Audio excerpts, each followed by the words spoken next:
And feeling left out of the ongoing South Korea-US collaboration on denuclearizing North Korea, Japan has requested a set of summit preconditions for US President Donald Trump, who's set to meet with North Korean leader Kim Jong-un in May. Lee Seung-jae reports. Japan appears to be on the sidelines as South Korea and the United States work hand in hand, planning their respective summits with North Korean leader Kim Jong-un.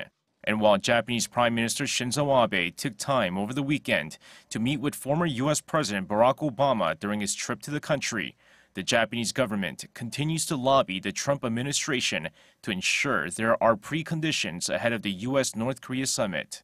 The preconditions include a promise from Pyongyang to resolve the long-running abduction issue and to abandon their mid-range ballistic missiles capable of hitting Japan.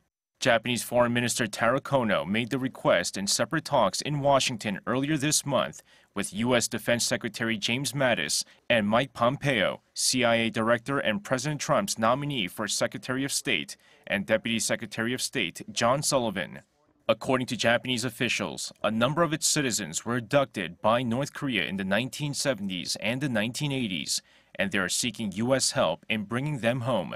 North Korea agreed with Japan in 2014 to reinvestigate the abductions, but the agreement quickly fell apart. However, Abe has more problems domestically, as protesters took to the streets of Tokyo over the weekend, demanding he resign amid a widening cronyism scandal. Hundreds of demonstrators turned out on Sunday, carrying banners which read, "Go to jail, Abe," with one sign even depicting Abe as a prisoner in a black and white striped uniform. The protests come amid claims Abe was involved in the sale of state-owned land at a huge discount to a nationalist school operator, which his wife also has ties to.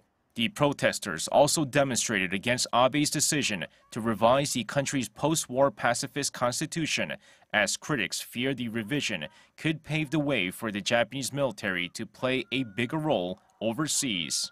With the Inter-Korean summit set for the end of April, and the U.S.-North Korea summit scheduled for some time in May, Japan finds itself less involved in East Asia issues, with Abe's ongoing domestic problems and his tanking approval ratings. Lee Seung-jae, Arirang News.